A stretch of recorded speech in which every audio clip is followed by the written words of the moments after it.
Hello everyone, I am your maths teacher Lakhan sir from Science Academy, Dawar. Student, in today's lecture we are discussing the next point. But before that, मला तुम्हाला काही सांगायचं आहे. Last lecture मध्ये आपण conditional statement आणि converse स्टेटमेंटचा study केला होता. सो कंडिशनल स्टेटमेंट म्हणजेच काय? The statements which can be written in if then form are called as conditional statement. जे स्टेटमेंट आपण इफ आणि देनच्या फॉर्म मध्ये लिहितो त्या स्टेटमेंटला आपण कंडिशनल स्टेटमेंट असं म्हणतो. The part following if, okay बरोबर, म्हणजेच काय, जे स्टेटमेंट तुम्ही इफ आणि देनच्या फॉर्म मध्ये लिहिणार आहात त्याला म्हणतो आपण कंडिशनल स्टेटमेंट. पुढे the part following if, if नंतरचा जो पार्ट असणार आहे त्याला म्हणतो आपण antecedent. The part following then is called consequent. Part following then is called consequent. Okay. आणि त्याच्यानंतर आपण त्याचा कॉन्व्हर्स स्टेटमेंट पाहिलं होतं. पण आजपर्यंत 2-3 लोकांनी जो काही होमवर्क मला सबमिट केला होता त्याच्यावरून असं लक्षात आलं की तुमची थोडीशी मिस्टेक होते. तुम्हाला जे कंडिशनल सांगितलं जाते ते तुम्ही कॉन्व्हर्स मध्ये लिहिताय, जे कॉन्व्हर्स द्यायचं तर तुम्ही कंडिशनल फॉर्म मध्ये लिहिताय. म्हणजे ऍक्च्युअली इफ नंतर कोणता पार्ट हवा आणि देन नंतर कोणता हवा हेच तुम्हाला लक्षात आलेलं नाही. सो मी कंडिशनल स्टेटमेंट म्हणजे काय, मी परत एकदा रिपीट करतो.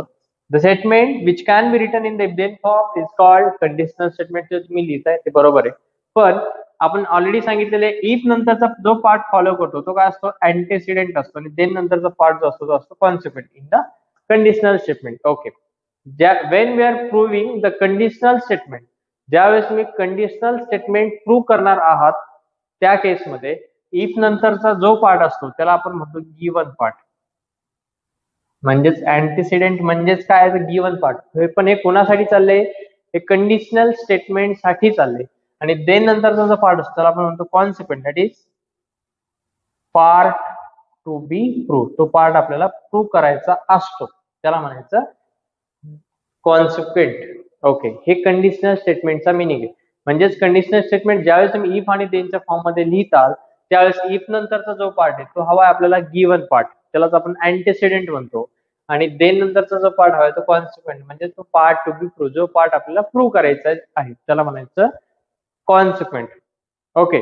मग काल तुम्हाला मी 2 एक्झाम्पल होमवर्कला दिली होती. त्यातलं फर्स्ट एक्झाम्पल असं होतं, the sum of measures of all angles of a triangle is 180 degree. म्हणजे त्रिकोणाच्या तीनही कोणांची बेरीज 180 असते, हे असं स्टेटमेंट आहे.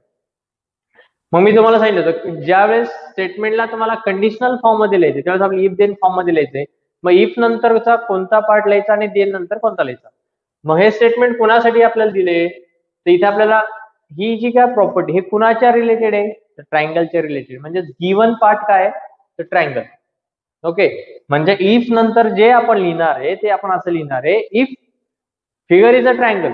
जर दिलेली फिगर ही जर ट्रायंगल असेल तरच त्याच्या तीनही कोणांची बेरीज 180 असेल. तर मोस्ट ऑफ द स्टुडंटने असं लिहिलंय, if the sum of measures of all angles is 180 degree then the figure is triangle. हा कॉन्व्हर्स झाला बाळांनो. आपल्याला कंडिशनल फॉर्म लिहायचा आहे आणि कंडिशनल स्टेटमेंट लिहिताना इफ नंतर आपण जो पार्ट लिहिणार आहे त्याला अँटीसिडेंट जरी म्हणत असतो तर तो हवा आपल्याला गिवन पार्ट. दिलेल्या स्टेटमेंट मध्ये किंवा मी तुम्हाला ऑलरेडी सांगितलंय इफ नंतर जो पार्ट लिहायचा आहे तो आपल्याला गिवन हवा. म्हणजेच प्रॉपर्टी कुणाबद्दल सांगितले, तर आपल्याला ट्रायंगल बद्दल प्रॉपर्टी सांगितली.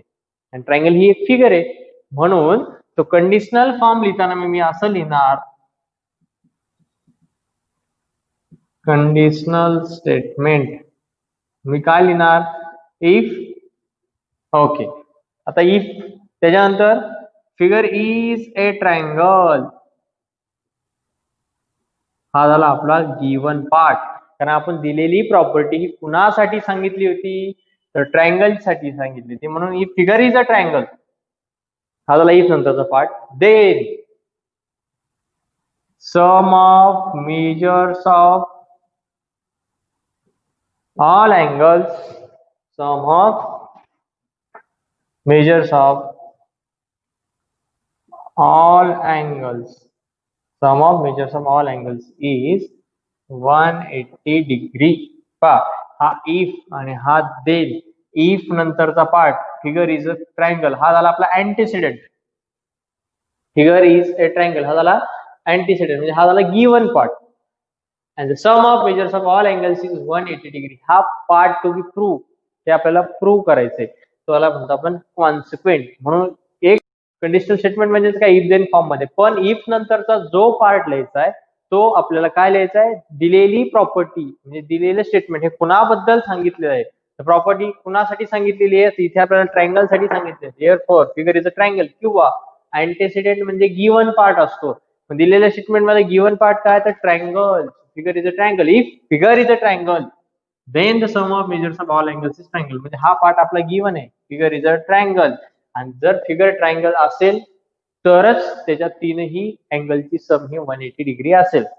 ओके, सो कन्फ्युज होऊन देऊ नका. हा झाला आपला कंडिशनल स्टेटमेंट. मला जर याचा कॉन्व्हर्स लिहायचं, just I am interchanging the antecedent and consequent. मी तर फक्त एक्सचेंज करेल. हा इफ नंतरचा पार्ट देन नंतर लिहिला, देन नंतरचा पार्ट इफ नंतर लिहिल, तो झाला आपला कॉन्व्हर्स. तर तुम्ही जे लिहिताय ते तुम्ही थोडंसं उलटं लिहिताय. म्हणून मी सकाळी कमेंट मध्ये सांगितलं थोडीशी मिस्टेक आहे. इफ नंतरचा पार्ट हा देन नंतर हवा आणि देन नंतरचा पार्ट इफ नंतर हवा, तर समजा ते करेक्शन होईल. सो कंडिशनल स्टेटमेंट लिहिताना आपल्याला एक इथे लक्षात घ्या, इफ नंतरचा पार्ट असतो आपण त्याला अँटेसिडेंट म्हणतो. म्हणजे तो काय असतो आपला given part. Whenever we are proving the conditional statement, ज्यावेळेस तुम्ही कंडिशनल स्टेटमेंट प्रूव्ह करायला जाताल इफ नंतरचा पार्ट हा आपल्यासाठी गिवन असतो आणि देन नंतरचा पार्ट हा पार्ट टू बी प्रूव्ह असतो. म्हणून कंडिशनल स्टेटमेंट मध्ये लिहिताना दिलेले स्टेटमेंट कुणाबद्दल सांगितलेलं आहे, प्रॉपर्टी कुणाबद्दल सांगितले, तो पार्ट इफ नंतर असेल आणि देन नंतर रिमेनिंग पार्ट लिहायचा आपल्याला. ओके ओके, आता आपण त्याचा कॉन्व्हर्स लिहू. कॉन्व्हर्स लिहिताना फक्त काय करायचं, just interchange the antecedent and the consequent. So the converse of the given statement is if, then नंतरचा पार्ट इफ नंतर लिहायचा, sum of measures of all angles is 180 degree, then the figure is a triangle. A triangle. This is what converse of the conditional statement. If we are interchanging the antecedent and the consequent, then the given resulting statement is a converse. Okay, this is how we are writing the conditional statement and its converse. Okay, आता आपण next point पाहणार आहोत which is important for us. That is म्हणजेच काय, तर आपण 8वी पर्यंत last year पर्यंत आपण properties of angles, triangles and quadrilateral पाहिलेत. ह्यावेळेस आपण 2 पार्टचा अभ्यास करणार आहोत मॅथमॅटिक्स मध्ये, तो म्हणजे अल्जेब्रा आणि जॉमेट्री. जॉमेट्री हा जो काही सब्जेक्ट आहे तो कुणी डिराईव्ह केला, which is derive by mathematician Euclid. Euclid नावाच्या सायंटिस्टने डिराईव्ह केला. ओके, त्याचे काही पॉस्टुलेट होते, some of the postulates of Euclid's. Okay, so ते पॉस्टुलेट म्हणजेच काय, आपल्यासाठी प्रॉपर्टी असते. So property made to prove logically, म्हणजे एखादी प्रॉपर्टी तुम्ही लॉजिकली प्रूव्ह करता त्याला थेरम असं आपण म्हणतो. Okay, so logical argument made to prove a theorem is called a proof. आणि ज्यावेळेस लॉजिकल आर्ग्युमेंटला तुम्ही प्रूव्ह करता as a theorem, so it is called as a proof. Okay, मग ह्या प्रूफचे आपल्याला 2 टाइप्स पाहिजेत, एक डायरेक्ट प्रूफ आणि एक इनडायरेक्ट प्रूफ. मग व्हॉट इज डायरेक्ट प्रूफ आणि what is indirect proof. So direct proof साठी आपण एक थेरम पाहू आणि इनडायरेक्ट प्रूफ साठी आपण एक प्रॉपर्टी प्रूफ करू. त्याच्यानंतर तुम्हाला लक्षात येईल व्हॉट इज डायरेक्ट प्रूफ आणि what is indirect proof. Okay, let's see one example for the direct proof. आता आपण एक थेरम कन्सिडर करूया. The opposite angles form by 2 intersecting lines are of equal measures. आपल्याला ही प्रॉपर्टी ऑलरेडी माहिती आहे. If 2 lines are intersecting each other, ज्यावेळेस 2 line ह्या एकमेकांना इंटरसेक्ट होतात, then the pair of opposite angles form are congruent. आणि ज्यावेळेस ते अपोजिट अँगल फॉर्म होतात ते कसे असतात, कॉंग्रुएंट असतात, म्हणजे इक्वल मेजर्स असतात. ओके, आता ही प्रॉपर्टी आपण प्रूव्ह करतोय कशी, डायरेक्ट प्रूफने. आता डायरेक्ट प्रूफ मध्ये काय पहा, हे आपलं थेरम, ही त्याची फिगर. मग आपल्याला त्याच्यावर गिवन पार्ट काय, line A B and line C D intersecting each other. हे दोन्ही लाईन एकमेकांना इंटरसेक्ट करतात. कुठे करतायत, intersecting each other at point O. हे झालं आपल्यासाठी गिवन. आता प्रूव्ह काय करायचं आपल्याला, to prove the opposite angles are of equal measures. मी त्या अपोजिट अँगलचे पेअर कोणते आहेत, इथे पहा. अँगल एओसी अँगल एओसी हा कोणावर कॉन्ग्रंट असा अँगल बीओडी वर, हे अपोजिट अँगलची pair, that is angle AOC is congruent to the angle BOD. आणखी एक पेअर कोणती आहे? ही angle AOD congruent to angle BOC. Okay, हे आपल्याला प्रूव्ह करायचं. Opposite angles formed by pair of intersecting lines are of equal measures. Okay. मग direct proof करताना आपल्याला त्याच्या रिलेटेड काही प्रॉपर्टीज माहिती. त्याचा proof, when the logical argument made to a proof as a theorem, it is called as a direct proof. की त्याला म्हणतो प्रूफ म्हणतो. त्या प्रूफचे आपण दोन टाइप होतो, डायरेक्ट प्रूफ आणि इनडायरेक्ट प्रूफ. मग डायरेक्ट प्रूफ नुसार आपण लास्ट इयर एक अँगल पाहिलं होता, that is angles in linear pair. It may be new for you, तुमच्यासाठी तो नवीन असेल. आणि ही एक स्ट्रेट लाईन आहे. स्ट्रेट लाईनचा अँगल किती असतो? Angle made on a straight line is 180 degree. बरोबर, कारण की आपण कोऑर्डिनेट सिस्टम मध्ये पाहिलं, हा अँगल किती असतो? 90. हा किती असतो? 90. 90 plus 90 180 degree. So angles made on a straight line is a 180 degree. Okay. So here line AB and line CD both are a straight line. हे दोन्ही स्ट्रेट लाईन आहेत. आणि ह्या लाईन AB ला DC ने इंटरसेक्ट केलंय. त्याच्यानंतर हे दोन अँगल फॉर्म झाले, angle AOC and angle BOC. हे दोनही angles, angle AOC and angle BOC are formed on a straight line.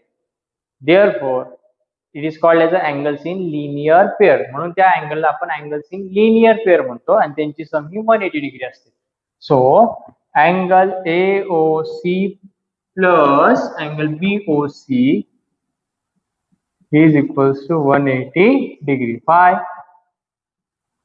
Because they are angles in linear pair. हे आपल्याला माहिती आहे. ओके, पुढे similarly angle BOC and angle BOD. आता हे दोन angle BOC and angle BOD हे सुद्धा कुठे फॉर्म होतात? They are also form on a straight line. Therefore it is called as angles in linear pair. That is angle angle BOC plus angle BOD, BOC and angle BOD are formed on a straight line. Therefore, their sum is also 180 degree. This is equation number 2. Reason: they are also angles in linear pair. Okay. After seeing equation first and second, हे दोन्ही equation पाहिल्यानंतर आपल्याला असं लक्षात येतं की दोन्ही इक्वेशनच्या राईट हँड साइड सेम आहेत. And if their right hand sides are same, that means their left hand sides are also same. So what we get? Angle AOC plus angle BOC is equals to angle BOC plus angle BOD. हे कोणापासून मिळालं आपल्याला? From equation first and second. का? तर दोनही इक्वेशनच्या right hand side same आहेत आणि इक्वेशनच्या राईट हँड साइड सेम असतील तर त्यांच्या लेफ्ट हँड साइड सुद्धा कशा असतात? Same. So from equation first and second we get. Okay. आता इथे अँगल BOC आणि अँगल BOC कॅन्सल होईल. का? तर हा प्लस, हा इकडे आल्यानंतर काय होईल? Minus. So plus minus get cancel.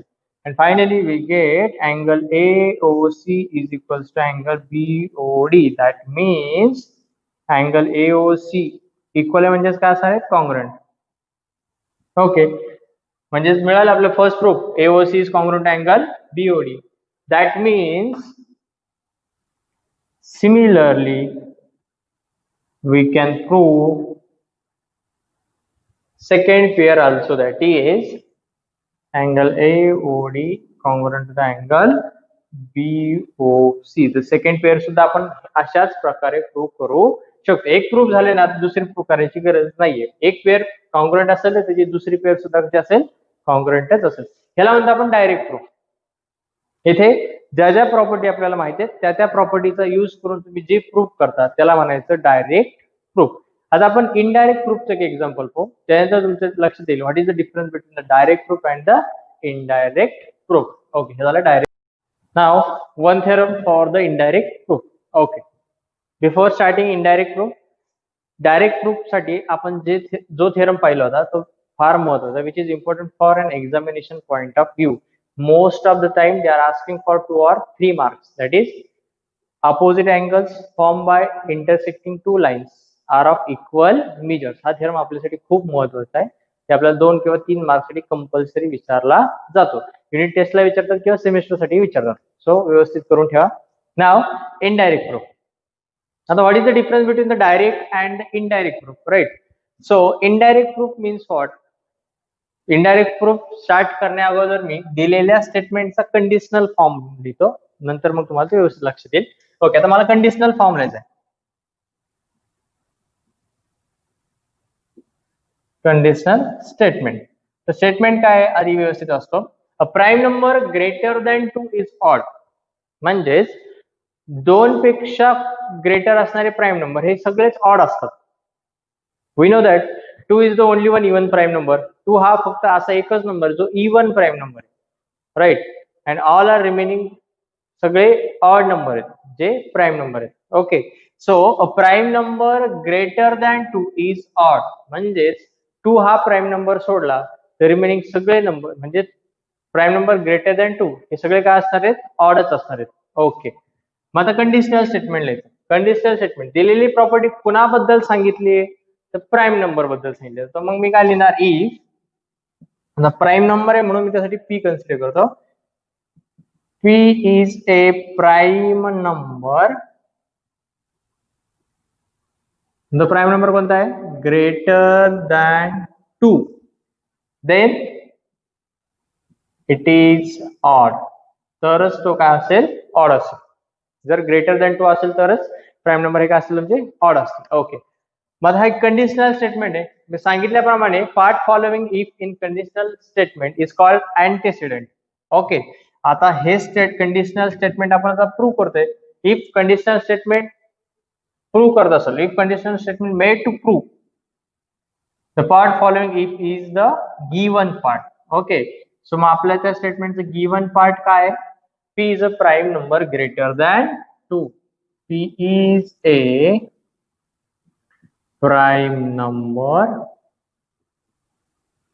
Greater than 2. हा आपल्यासाठी गिवन पार्ट आहे. पार्ट टू बी प्रूव्ह काय करायचंय, देन नंतरचा पार्ट जो असतो कॉन्सिक्वेंट त्याला म्हणतो आपण part to be prove. To prove काय करायचं आपल्याला, तर P is an odd number. तर तो पी हा जो प्राईम नंबर आहे तो काय आहे, ऑड आहे, हे आपल्याला प्रूव्ह करायचं. ओके, आता प्रूफ. ओके, आता त्याच्या अगोदर इनडायरेक्ट प्रूफ काय मी सांगतो. Indirect proof start with an assumption part to be prove is false. म्हणजेच एखाद्या स्टेटमेंटचं जर तुम्हाला इनडायरेक्ट प्रूफ करायचं असेल तर आपले statement prime number greater than 2 is odd number. त्याचा मी तुम्हाला मुद्दामून कंडिशनल फॉर्म दिला. त्याच्यावर तुम्हाला असं लक्षात येईल गिवन पार्ट काय आणि पार्ट टू बी प्रूव्ह काय हे आपलं लक्षात आलं. तर गिवन पार्ट काय दिला आहे, तर P is a prime number greater than 2. P हा प्राईम नंबर आहे पण कसा आहे, ग्रेटर दॅन 2 आहे. आणि आपल्याला प्रूव्ह काय करायचं आहे, तर तो प्राईम नंबर हा ऑड आहे हे आपल्याला प्रूव्ह करायचं. P is a odd number. So always remember one thing, indirect proof always start with an assumption part to be proved is false. म्हणजे जो पार्ट आपल्याला प्रूव्ह करायचा आहे तो फॉल्स, इथूनच आपलं इनडायरेक्ट प्रूफ स्टार्ट होतं. तर आपल्याला प्रूव्ह काय करायचंय, P is an odd number हे प्रूव्ह करायचंय, पण हे फॉल्स आहे अकॉर्डिंग टू इनडायरेक्ट प्रूफ. मग हा फॉल्स आहे तर करेक्ट काय, जर पी हा ऑड नंबर नसेल तर तो काय होईल, even number. So first of all assume that p is an even number. मग हे जर assume केलं आपण पार्ट टू बी प्रूव्ह हे फॉल्स आहे तर काय मिळेल मग आपल्याला असं मिळेल, assume that p is an even number. आपण assume केलं असं की p हा इवन नंबर आहे. मग जर p हा इवन नंबर असेल then divisor for the P is 2. So 2 हा पी चा डिवायझर होईल, राईट. जर तो इवन नंबर असेल तर इवन नंबर म्हणजेच काय, number which is divisible bye 2 is called even number. So divisor for the P is 2. मग पी साठी डिवायझर कोण होईल, 2. बट गिवन दॅट, पण आपल्याला असं गिवन दिले पी हा प्राईम नंबर आहे ग्रेटर दॅन 2. प्राईम नंबर म्हणजेच काय, 1 and p are the 1 and p. P हा प्राईम नंबर आहे. So 1 and only itself, number and itself is the factors for the p. So 1 and the p are the only divisors of P. So this is contradictory. हे contradict होते. Given statement नुसार तुम्ही काय सांगताय, 1 and p हे असे दोनच number आहेत जे p ला डिवाइड करतायत. पण तुम्ही इक्वेशन सेकंड मध्ये काय सांगताय, तर p साठी 2 हा सुद्धा काय आहे, डिवायझर आहे. दिस इज कॉन्ट्रॅडिक्टरी स्टेटमेंट. म्हणजे गिवन मध्ये वेगळं सांगताय, आपण प्रूव्ह करतोय ते वेगळंच आहे. म्हणजे कॉन्ट्रॅडिक्शन होते. कॉन्ट्रॅडिक्शन म्हणजे मतभेद, डिफरंट मिनिंग्स. वर तुम्ही वेगळं सांगताय, खाली तुम्ही प्रूव्ह वेगळंच करताय. So this is contradictory. That means our assumption is wrong. That means p is an odd number. आता मी व्यवस्थित लिहितो, त्यानंतर तुमच्या लक्षात येईल. आपण आता अज्युम केलं, assume that p is an even number. Okay, आपण काय अज्युम केलं, p हा इवन नंबर आहे. That means divisor of p कोण झाला, therefore a divisor of p is 2. ठीक आहे, डिवायझर कोण झालं p साठी, 2, because p is an even number. Okay, but given that, पण आपल्याला गिवन दिले, given that 1 and p are the only divisors of p. But given that 1 and p are the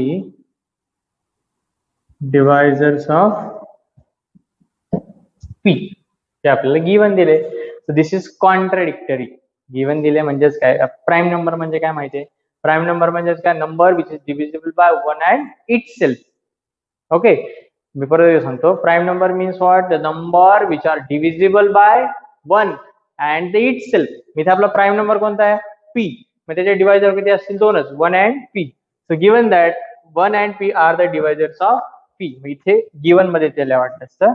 That means 1 and p are the divisors of p. Okay, मग आपण जे assume केलं त्याच्यानुसार p साठी 2 हा डिवायझर आहे आणि त्यांच्या म्हणण्यानुसार 1 and p हेच डिवायझर आहे. मग हे काय झालं, कॉन्ट्रॅडिक्टरी, कॉन्ट्रॅडिक्शन, मतभेद, थोडक्यात डिफरंट मिनिंग्स. आपण जे प्रूव्ह करतोय त्यानुसार 2 हा फॅक्टर आहे, त्यांनी सांगितल्याप्रमाणे फक्त 1 and p हवाय. So this is contradictory. ह्याला म्हणा equation number second. So from equation first and second, this is contradictory. Contradictory म्हणजेच काय, मतभेद झाला थोडक्यात. This is contradictory. Therefore our assumption is wrong. काय केलं आपण, assume p is an even number. हे काय, रॉंग आहे, ते रॉंग आहे. तर मग करेक्ट मिनिंग काय, therefore p is an odd number. This is what, indirect proof. त्यालाच म्हणतो आपण indirect proof. That is prime number greater than 2 is a odd number. आता मी परत एकदा एकदम सिंपल लँग्वेज मध्ये सांगतो, व्हॉट इज इनडायरेक्ट प्रूफ. म्हणजे नेहमी लक्षात ठेवायचं, इनडायरेक्ट प्रूफ म्हणजेच काय, the part to be proof. ज्यावेळेस तुम्ही इनडायरेक्ट प्रूफ करत असता, त्यावेळेस जो पार्ट तुम्हाला प्रूव्ह करायचा असतो तो तुम्हाला फॉल्स आहे असं कन्सिडर करून चालायचं असतं. म्हणजेच part to be proof is false.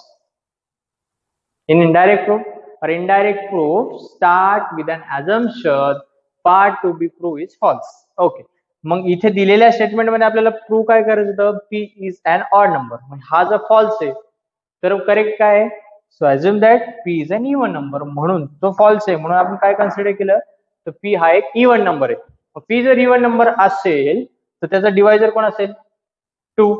Therefore divisor of p is 2. हा झाला आपला इक्वेशन नंबर फर्स्ट.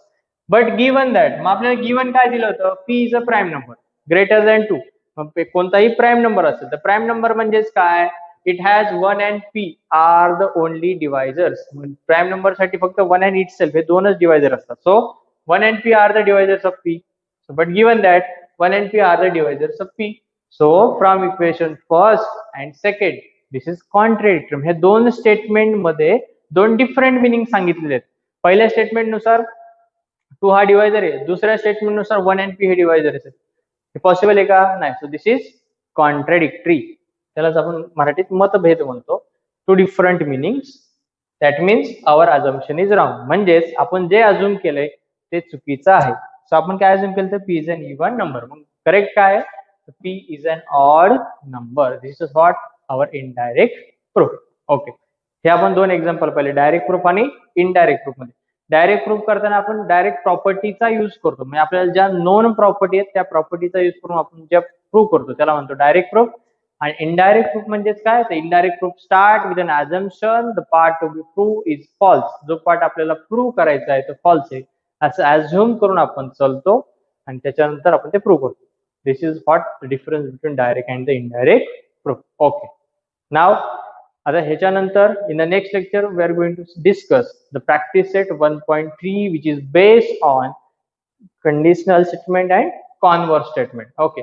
मग प्रॅक्टिस सेट 1.3 मध्ये तुम्हाला काय स्टेटमेंट दिले त्याच्यावरती तुम्हाला कंडिशनल आणि कॉन्व्हर्स लिहायचं आहे. So till tomorrow practice all those examples and submit it in our WhatsApp group. काय हरकत नाही, नेक्स्ट लेक्चर मध्ये आपण ते पाहणारच आहोत, पण तरी सुद्धा तुम्हाला ते ऍज अ प्रॅक्टिस म्हणून ते करायचं आहे. Okay. And last thing which is important for us, stay home, stay safe and keep practicing. Thank you.